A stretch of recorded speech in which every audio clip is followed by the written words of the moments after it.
I'm here. Director Alfred Wallace is absent. Director Rick Webb is absent. Vice President Ben Stewart. Here. President Byron Glennon. Here. We have a quorum. General Manager Kim Domingo. Here. Director of Public Works John Houghton. Here. I am the Director of Administration and Board Secretary. My name is Sherry Pimp. Do we have our legal counsel, Mr. John Comar, on the line with us? You sure do. Good evening, John. Good evening. Rise for the pledge, and as we do, Director Wallace is doing public service, but not here. He's a witness to an accident, and so the police wanted me to do a public service there, so that's why he's missing the meeting tonight. Let's say the pledge. Ready? Begin. I pledge allegiance to the flag of the United States of America and to the republic for which it stands, one nation, under God, indivisible, with liberty and justice for all. May the God we just pledged be gracious to us and bless us and make his face shine upon us. Are there any additions or deletions to the agenda? No, Mr. President. I may have a motion to approve the agenda as it is. So moved. Motion, Director Washington, a second. Second. Director Stewart, you guys got to be on the ball tonight. I know. All in favor say aye. Aye. All opposed, same sign. Motion carried. Now's the time for public comments. Anyone out there who would like to speak to us?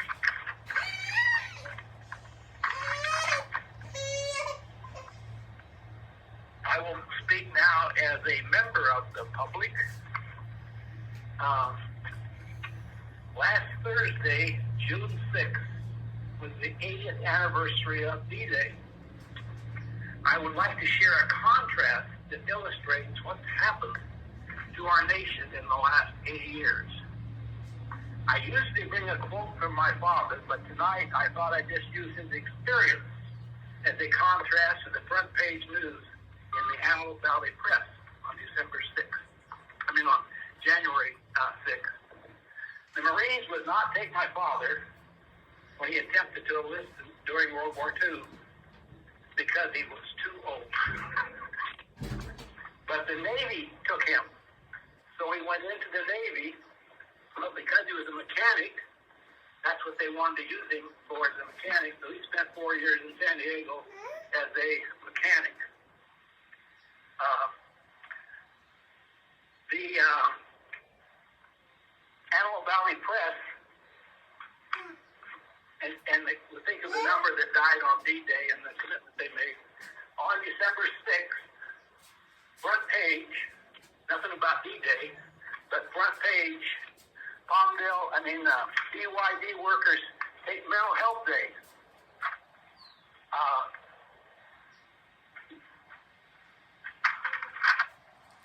Front page, December 6th, feeling overworked, underpaid, and physically exhausted, the soldiers said, we're not going forward. No, that's not what they said. But feeling overworked, underpaid, and physically exhausted, more than half of the estimated 700 union employees at the Billiard Green Lancaster manufacturing place will take the day as a mental health holiday. That's the difference in our nation 80 years ago and today. And I hope this next generation will reverse that back to what it was.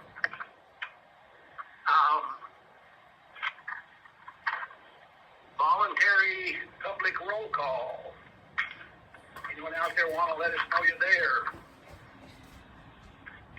This is Amanda with the Roseman News. Good afternoon, or good evening. Good evening, ma'am. Good evening. Moving on. Hi, this is Daryl. This is Daryl Ann calling in from India as a consultant. Hi, Daryl Ann. You got that right. Good evening. Moving on to the minutes, M1, M2, M3, M4, and M5. Consent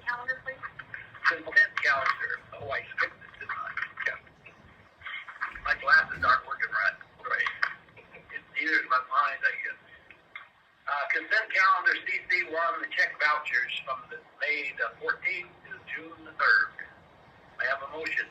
So move. Second. Motion Director Washington, second Director Stewart. All in favor say aye. Aye. Opposed, same sign. Motion carried. Now moving on to minutes. M1, 2, 3, 4, 5 from April 24th to May 22nd. I have a motion to approve the minutes unless there's any questions. So move. Motion Director Washington. Second. Second. Director Stewart. All in favor say aye. Aye. Opposed, same sign. Motion carried. Public hearing. Confirming the assessment and ordering of levy for the landscaping and lighting assessment district number 2 for the year 23-24. We will actually, do we open the public hearing to begin with, then have some testimony? Mr. President, we do have a correction to the agenda title. Should be fiscal year 24-25. 24 or 25? Yeah. Good thing I read it, Tyler. Yes, thank you. You realized I was wrong. Okay. And this is item B.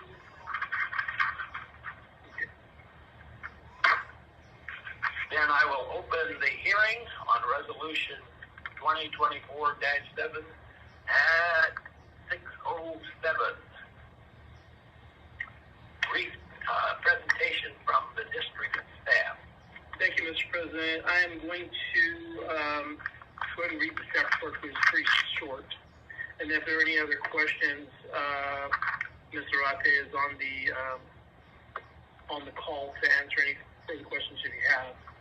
So, Lighting and Landscape Assessment District number 2 was formed pursuant to the the Landscaping and Lighting Act of 1972. The district is divided among 51 zones with assessments involving almost 4,000 parcels. Revenues from the assessment are utilized for ongoing operation, maintenance, and servicing of street lighting improvements, essentially to pay for the electricity to operate the street lights. Every year, the maximum assessment rate is increased by the Consumer Price Index, but the actual assessment levies are based on the actual costs incurred to maintain the street lighting improvements of the district up to the maximum assessment rate. The Board of Directors, in the last meeting actually, previously completed its proceedings in accordance with and pursuant to the, and I'll shorten it to LLAD, Act of 1972 of the California Streets and Highways Code, to establish the LLAD number 2, which is the assessment district, and after public input on the date of the public hearing, which is today, the Board of Directors may then adopt the resolution confirming the assessments and ordering the levy assessments in the district. So no cost is attributed by this action unless the attached resolution and the following resolution from the public hearing are not passed. This would impair the ability of the district to collect the assessments needed to pay expenses, and the general fund would be used to fund those expenses. The staff recommends that the Board of Directors, by motion, approve and adopt Resolution 2024-7 related to the maintenance of public improvements in the district for the fiscal year 2024-2025 tax roll. That concludes the staff report.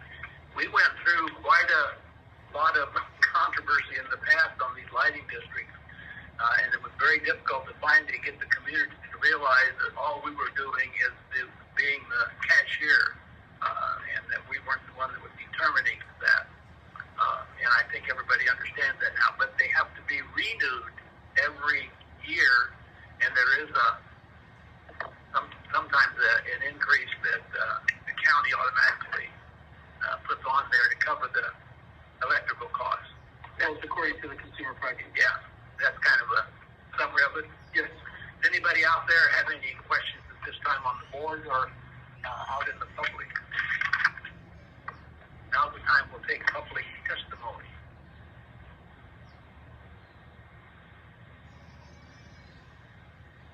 All right, hearing no questions from us or from the public, I will close the hearing at 6:10. Now we move on to adopt Resolution 2024-7, confirming this lighting assessment for 24-25.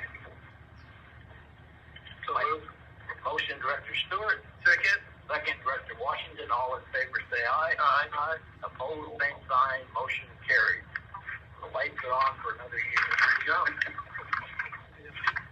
Thank you, General Lamb. Thank you.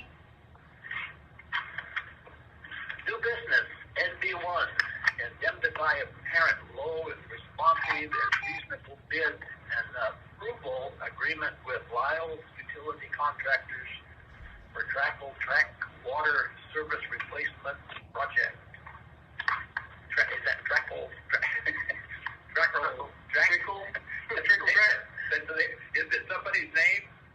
I'm not sure how It's kind of the main street going in. That's what we call it. That it's kind of. So, Mr. President, this board established the project back on October 11th, 2023. You entered into an agreement with AECOM to do the design and prepare the bid package in December 13th of 2023. And then on April 10th, the board approved the bid package and the advertisement for bid. So on May 14th, the bids were opened, and Lyle's Utility Construction was the apparent low bid at $808,539, with West Valley Construction coming in about $4,000 or $3,500 more, which is pretty amazing, actually, if you think about it, how close those two bids were. Staff has confirmed that the completed bid documents are in order and have deemed them responsive and responsible. There is one aspect of this project, though. It did come in about $250,000 over budget. So before staff went through and wanted to bring this recommendation to you, we did a kind of an updated analysis, which wasn't provided in your packet. And each of the I believe the original board action when we requested the project, we said the payback period was going to be about 10 years. Payback period is now going to be extended to about 13 years, so it's still definitely worthwhile. So the other thing is that, or the other financial issue is that there's going to be a shortfall of about $275,000, but your board approved the capital budget for the upcoming fiscal year with an amount of $573,000. So it is proposed that we are going to use some of the funds from next fiscal year to supplement these funds, which are in this current fiscal year, and the project will be able to be paid for. So the recommendation is for the board to identify Lyle's Utility Contractors as the apparent low responsible bid and approve the agreement in the amount of $808,539. Any questions? At AVAX, maybe this is just kind of trying to clarify in my mind. At AVAX meeting last night, they approved APCO to do their system of monitoring, as opposed to Vertex doing the contract, even though Vertex was a lower bid. So they talked quite a bit about it, and apparently APCO fit what they needed, but Vertex didn't as far as their, what's the name of the system? The SCADA system. Oh, yeah, the SCADA system. How does that relate to us having to pick a lower bid? I know we don't have another bid to even consider, but So we are picking a low bid, so that's one thing. yeah. If the bid is not responsible, then that's your one. For example, if it's not responsive, there's two things: responsive and responsible. So let's say, for argument's sake, that contractor X came in at $500,000, but then after the bids were open, contractor X comes, gives me a call and says, we really blew it. We missed this. Yeah. And so we don't want it to be awarded to us. And so we would find them as non-responsive. There's a caveat to that because there's a bid bond associated that's 10% of the bid. So they would run the risk of forfeiting that bond. But so sometimes some contractors have to weigh that, whether take a loss on this or take a loss on the bid bond. But so that's the reason why the board needs to find the low bid contractor as the low responsible and responsive bid. Because, for example, if they didn't provide a bid bond in their bid package, that's not responsible. Well, responsive, excuse me. So there's something APCO provided that Vertex didn't provide a SCADA system. It's a little different. I don't know if it was a construction project or a service project.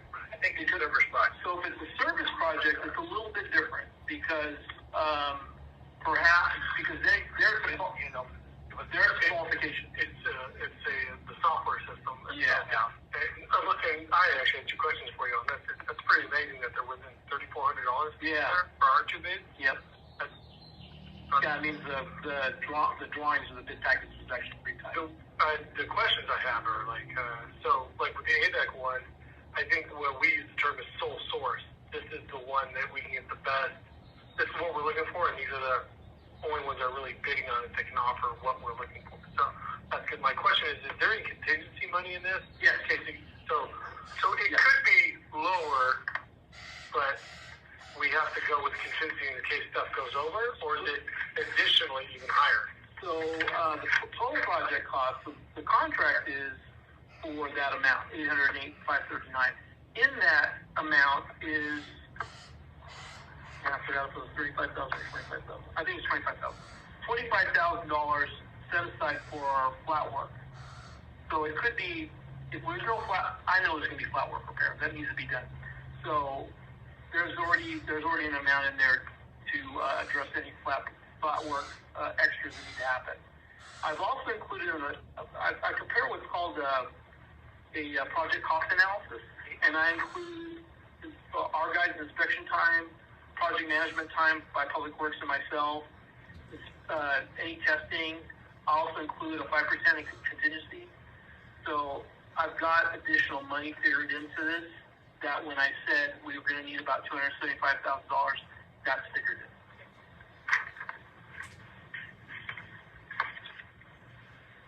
Any other questions? Really good question. So the low bid, this is making a sum of it. You don't necessarily think the low bid, there's some good reasons why. You better have a really, really, really good reason. Yeah. Because, we're required to take low. Yeah, right. Yeah. Better quality material, stuff like that, or just Well, that's why you have a bid package, so everybody's bidding on the same thing. In education, I'm used to them writing out exactly what they want, tailored to the person that's applying for the position. Yeah, this is not the case. All right. I have a motion. So moved. And a second. Second.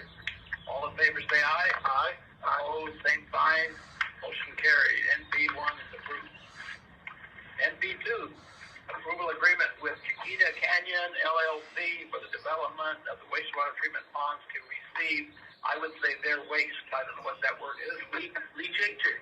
That's their waste, right? Yes. Thank you, Mr. President. So you will recall on February 22nd, the staff and CCL initially met to discuss the terms of the project, and on April 10th, the district actually took action on a letter of intent to develop these agreements. These agreements are before the board tonight. I have spent quite a bit of time commenting on, and they've addressed each one of my comments. I'm still waiting for legal review on this project. So this basically is for two items. It's for the development agreement, which is the agreement that the arrangement that we will have with Chiquita Canyon LLC to improve the ponds. And then there's a disposal agreement and memorandum of disposal that goes together that's related to the terms of how we're going to accept and treat and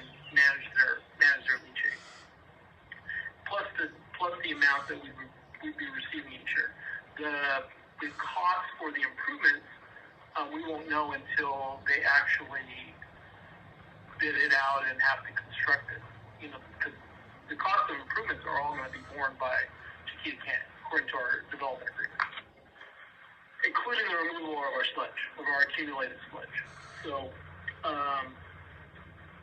I've got a number in my head, and I only know what we priced our sludge to be removed at, which is about $7 million to just remove our sludge and dispose of it. So, one of the things that they're going to be required to do is to actually competitively bid it. They're going to let the contracts. They have a specific group of contractors that they like to work with, which I told you, we want to make sure it's done right. We want to protect our groundwater basin.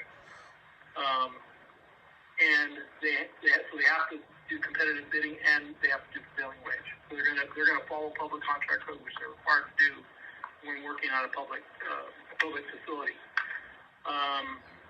And then the revenues that we'd be getting annually is a minimum of $500,000 annually to accept the waste, and that's reviewable every year in the event that our costs exceed that. So we can go back and say this isn't enough. We're going to need more. We can do that, but it's going to be a minimum of $500,000. The biggest concern that I have related to the agreement is the protection of the groundwater basin, and we actually have a meeting scheduled in about a month with the regional board, Rcsd, Chiquita Canyon, and the regional board to talk about the measures that are going to be taken in the construction of the pond, design and construction of the ponds to do that. And the way it's been described to me is there's a membrane barrier at the bottom. There's a one layer for to put a leak detection system in, another membrane barrier, and then whatever happens after that, it may be additional sandwich layers. They're going to include surface aeration to help with odor control, and also a weather station in the event that winds shift, that they will have an actual spray-activated odor control system as well, because that's the biggest concern. That's the issue they're having in Santa Clarita, in that area. So those are some of the kind of highlights. Again, this is subject, what I'm asking for tonight is approval, subject to my and Mr. Comar's approval. So we have some room to kind of finalize the terms. So if you have any questions, be glad to take questions. No. The regional meeting, would they be there along with us to represent what they're going to be doing? We want them there because they're the experts, quite frankly. Yeah. They visit all over the country, and they're the experts, and they operate this facility. We're the novices, but we're gonna, figure it out. Would that be up north? No, it's gonna be a Zoom meeting with Lohan. With Lohan? Yeah. Okay. And to me, this solves the problem for us as far as our waste, and it's a financial benefit to us. Like you're saying, the ground. How far out are we looking before it could really be a problem? And that's the issue. Is to make sure that the design and construction, not just the design but the construction, is robust, and that it does protect the groundwater. Because basically the conversations I've had with them is, look, this is our drinking water we're talking about. Yeah. It's important that we protect it, and we're going to be scrutinized. This whole basin's going to scrutinize us, as they should. So we better be ready for that. And when I say we, I mean they better. We have plenty of space to accommodate. Oh, yeah. Yeah. Absolutely. Any other questions? Maybe you need to be sure and take Director Stewart along with you to the... I'd be happy to invite anybody that'd like to join me. There's just two of you. I'll make it like this. All right. If there are no more questions, any questions from the public? Hearing none, I need an approval for NB2. So moved. Director Stewart made the motion. Second. Director Washington, all in favor say aye. Aye. Opposed, same sign. Resolution carried. Approve Resolution 2024-6, amending the administrative handbook, adopting and amending water reclamation operator 1 job description. Got to keep up with the times, don't we? Thank you, Mr. President. So the current water reclamation plant operator 1 job description includes a requirement for a Class B license. Our policy states that a required license must be paid for by the employee. The chief water reclamation plant operator has requested this requirement be removed as staff at the water reclamation plant do not drive vehicles requiring a Class B license in the normal course of their job duties. In addition, the district has an open job posting for the water reclamation plant operator 1, and the removal of the Class B requirement may attract additional applicants.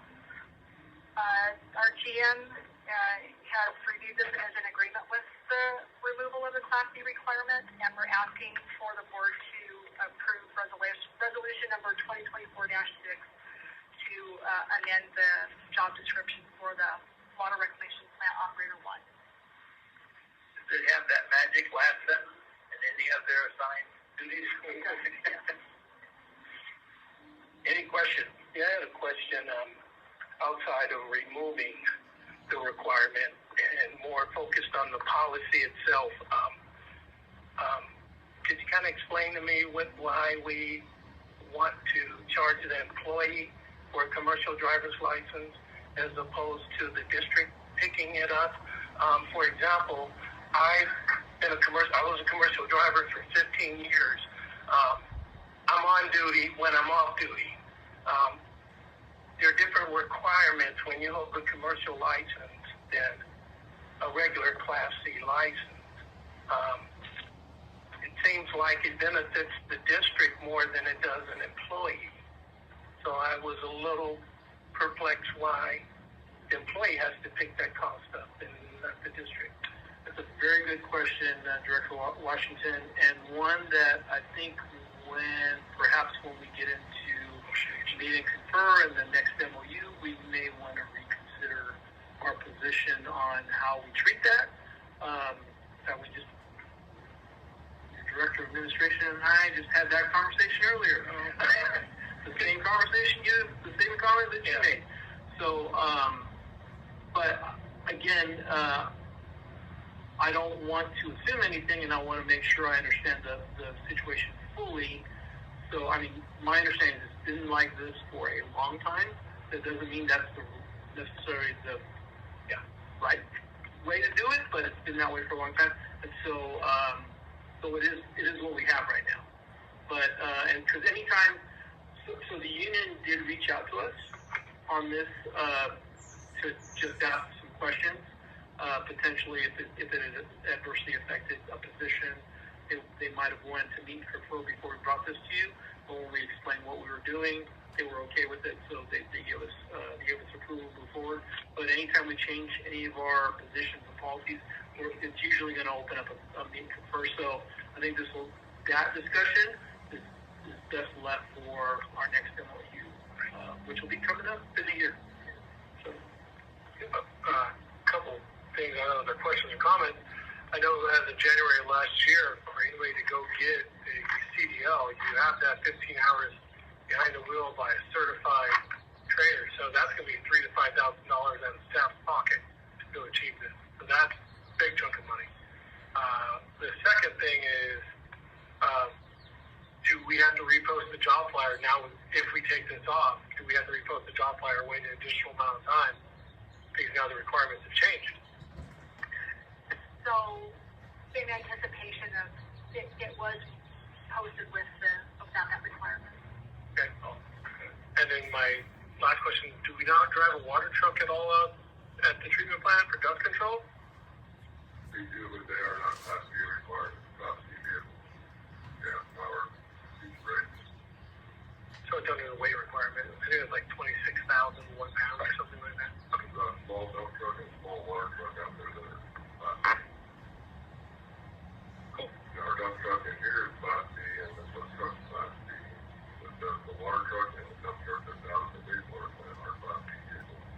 think the other question would be then if we were ever to get a B out there, when it's required B is considered private property, you can operate whatever you want on your own property, as long as you have somebody that has trained you to show that I've given this guy the blessing that he's able to operate this on our property. There are Class B operators out there. This specifically is for somebody else who's come in and do that they don't have to have a Class B. Yeah, we're trying to attract some, And I want to touch a little bit on that in my director's comments. do you have a folder with all the little points you're looking forward to? Oh my gosh. Sherry's got her notes, I got mine. Like Santa's list. Any more questions about amending the handbook for operator one job description? I have a motion to make a change. Motion Director Washington, second. Director.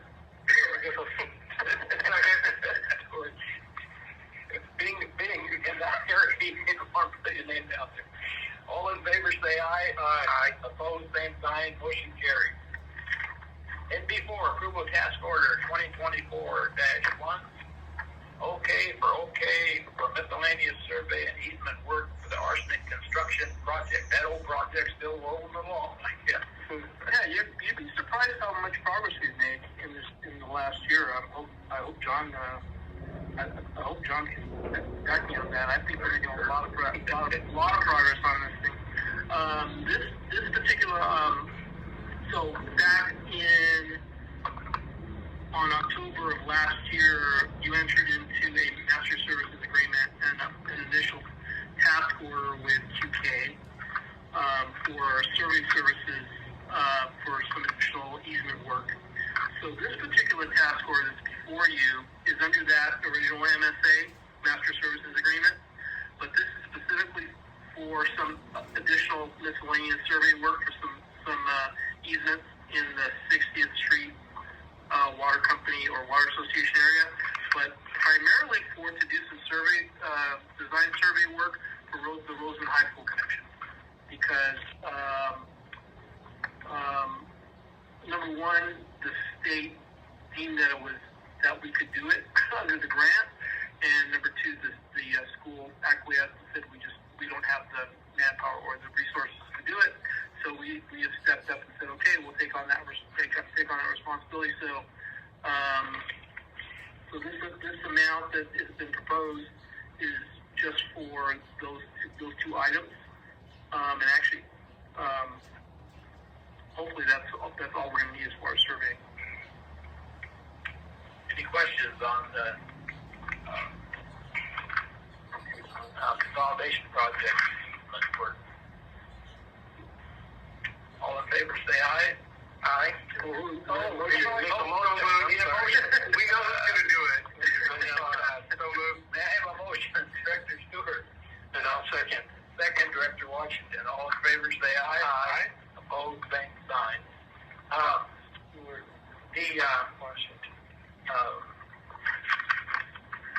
The school are they still going to be able to use, when they connect to us for everything, are they still going to be able to use their water to water the athletic field? That is the plan. Okay. And yes, we're keeping that. Well, they are keeping that system intact. Okay. All right. Moving on, Director's reports and comments. Director Washington already ended. You've got something there. Hold on.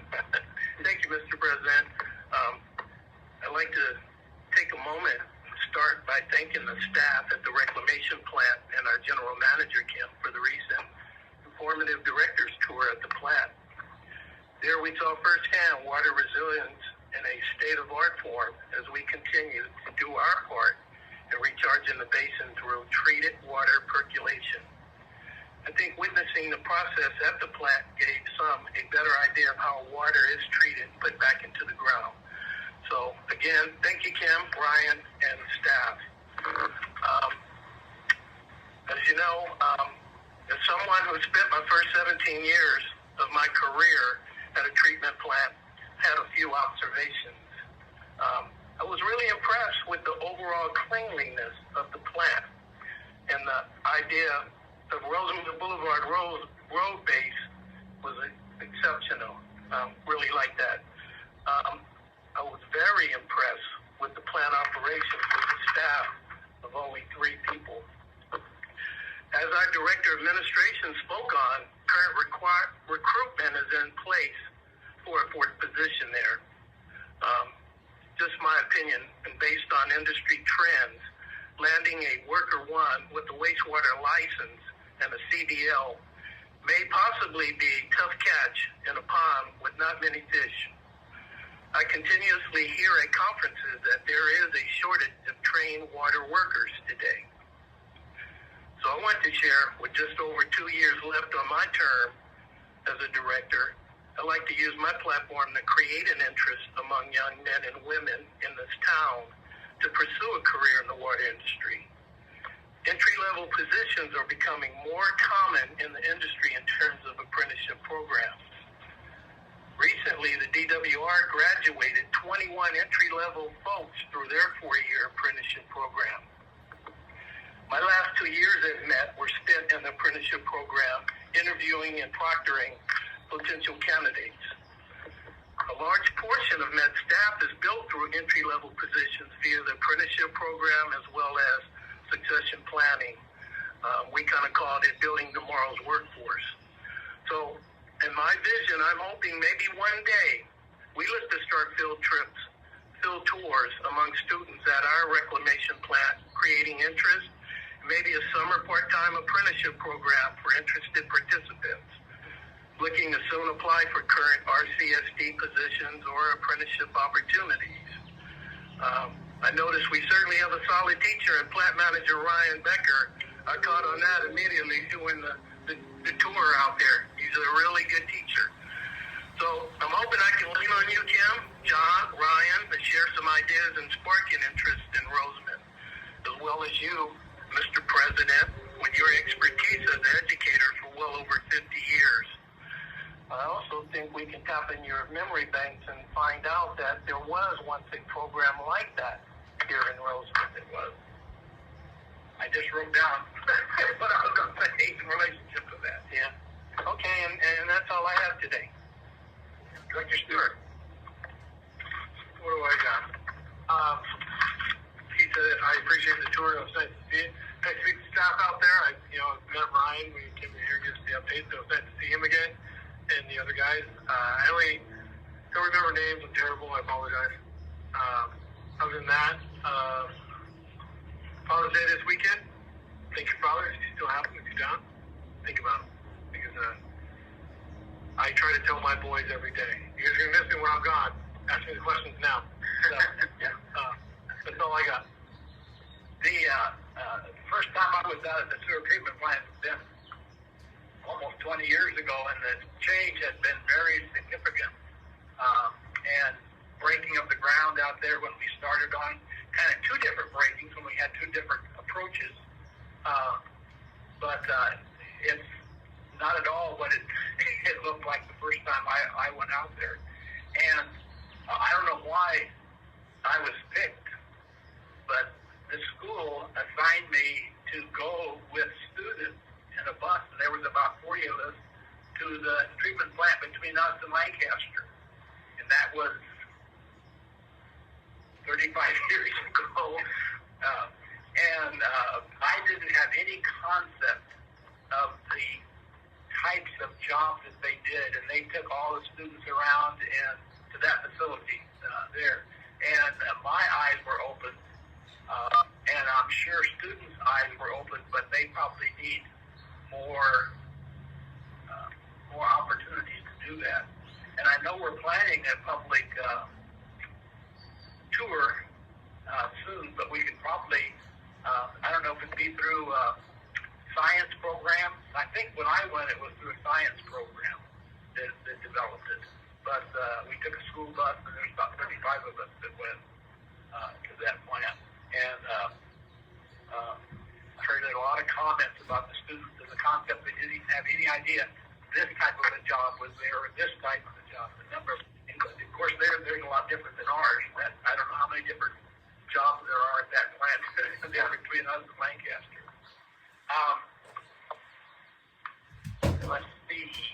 funny. My friend's wife, she said to me the other day, she goes, "What is that place? Is that a dog food factory?" Not really. She goes, "It smells real bad." And I'm like, "Not a dog food factory." So now that's the joke every time I hear, "Did you see the dog food factory today?" Shut up.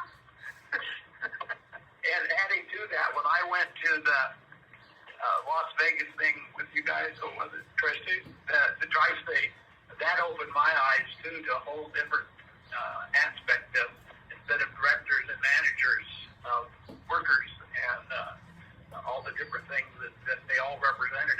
And it seemed like they were all proud of their particular area, not ashamed, not ashamed of it at all. All right. On Monday, the 3rd of June, there was a new female member in my family. I now have 2 great-grandchildren, Bo, who is 2, and Ellie Mae, who was born Monday the 3rd. So I have 2 great-grandchildren. Congratulations. And I was watching this before I came. It's over now because it's supposed to end about 6:30. It was a congressional baseball game. It was on Fox 1. The Republicans have won the last 3 years. When I left, they were ahead 7-5. That's the one several years ago where Scalise was shot, and he'd gone through cancer.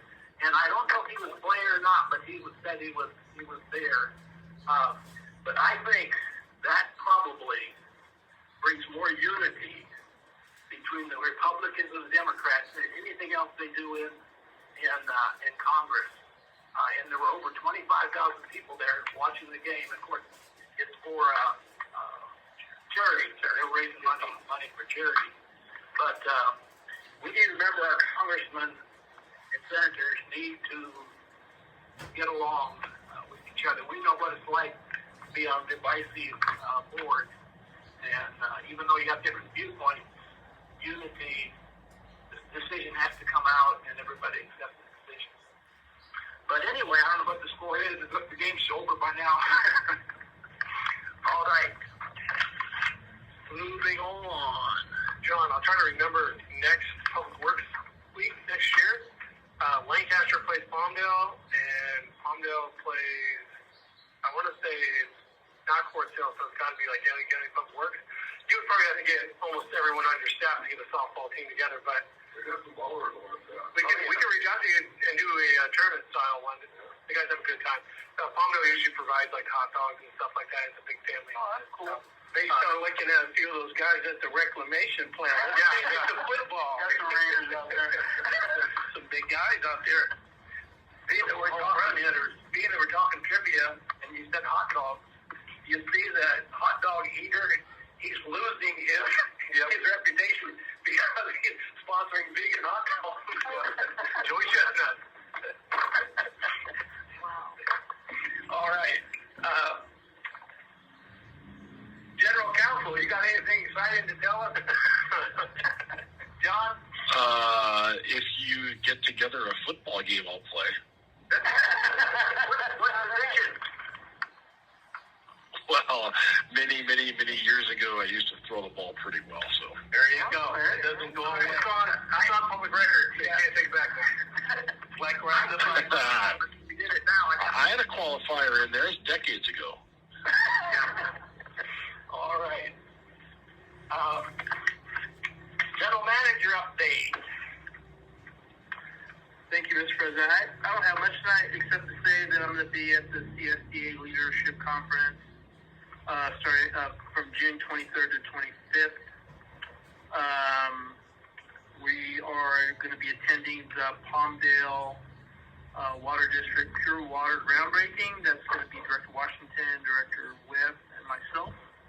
That's on June 30th. 20th. Excuse me, 20th. You scared me for it. 20th. You're right. Yeah, 20th. And then I just wanted to say that the Water Master has issued the draft annual report of the basin, and I was able to take a look, kind of brief look at our water accounting, and we have production rights of 2136 roughly acre feet per year. We have some carryover of 6,127 acre feet. So a total available for use about 8,300 acre feet per year. That does not include our recoverable stored water, which is in the table of 1,115 acre feet. So we use about 2,400 acre feet per year. So overall, we're probably about 4 years ahead of our. That's good. 4 years ahead of what we use. So we're pretty happy about that. Looking good. That's all I have. Any questions? Yeah, I want to go back to that recruitment. Are you getting any bites on it for that maintenance one? We have 5 right now. So Please, we're yeah. really introduced one.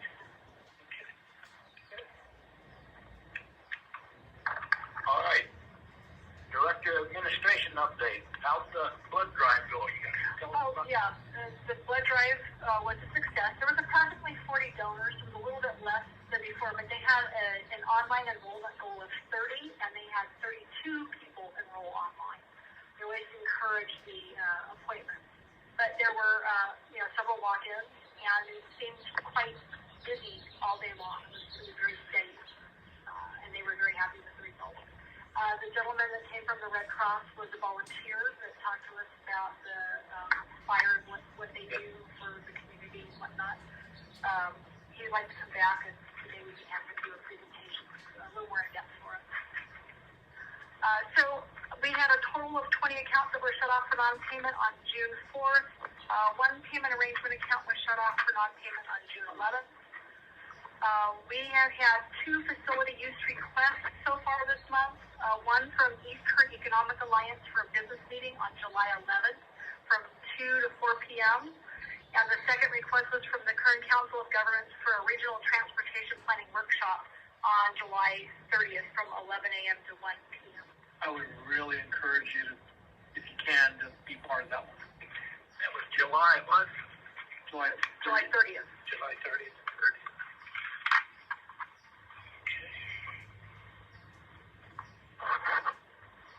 All right. That concludes my report. Any questions? Yeah, a comment, Sherry, regarding the Red Cross rep. I spoke with him the other day, and we had another fire in the community. Alfire? Yeah, so he reached out to them, and they accepted, and they're working together. But I think since our last meeting, we've had probably 2 additional house fire, and then fire last night behind Jones Auto. There was another one? Yeah. Plus, we've had some brush fires out where I live. Because there was a 1,500-acre brush fire a week ago Sunday. That was really pretty scary. It was so windy out, and the flames were just coming over from the Mojave side. It came over from Bacchus toward Atlantic Thomas area, 65th Street. Yeah. I had a question about that, and I don't want to go left field here, but in relation to when we get high winds and it's hot, and we get those tumbleweeds starting to blow and wind up in one particular area, maybe on a fence near a neighbor's home or something. Does Kern County address those type of issues, or? I know that the district is going to hold themselves a couple of times, especially over here on 33rd Street where the house got covered. Yeah. Yeah, they kind of almost assumed it was our responsibility to do something about it because they thought it was coming from us, but it wasn't coming from us. Yeah. There's a house over, I think it's on 30th, Roseman Boulevard. Looks like all the tumbleweeds just settled on that fence. Really bad fire hazard. Yeah. All right. I don't know if this is a fixed order that has to be there all the time, but Public Works always is at the end. Public Works is always at the end. And I might throw in there, fireman's in 5th place now as overall. He didn't do too good this last season. Well, I guess then the packet is the operations report.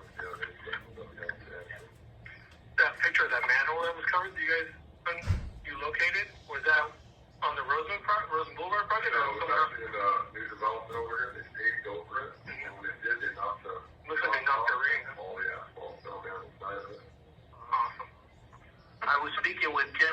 meeting, it appears the contractor raising the manholes are just operating like gangbusters. Yeah, they're doing a good job. They got about 6 or 7 trucks out there, huh?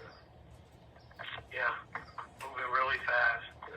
Good delineation, traffic, everything. It looked good to me. That's plenty of 30-second touch off. I was gonna say they had plenty of practice, didn't they? They certainly did. Is there a time when they're gonna start from the freeway to, Air Highway? Plan for next year. Yeah. Year. Yeah. A year away. Any other questions for the Public Works Director? Was any of our stuff damaged in the fires that were out off 60th and A or anything like that? No, well, or anything? No, the closest to God is right here, 60th in Astoria, but we don't have any facilities over there. It's the closest one is on Gaskell, but the fire department did use our hydrants there on Gaskell. Is the storage out at the water bank having any more problems of any kind? For any of that kind of stuff, or is there nothing? There's nothing really that, other than the shop that's out there, Yeah. it's just, it's got the fencing and the security system on it. We haven't had any problems with out there. Not recently. Okay, good. How's the 40th? I heard you got an anonymous tip from somebody was driving around our well out there, and you guys called the cops. Yes, we did. Yeah. Wow. I had it on Friday or Saturday, I got a call. One of our former employees, his brother lives out there, he called. Luckily, one of our guys sent the guys out there, and they found him with the accident. The truck took off, but we had pictures. They had pictures on the camera, so we could keep on. You told me I owe breakfast. A breakfast burrito now. Okay, thanks, Lee.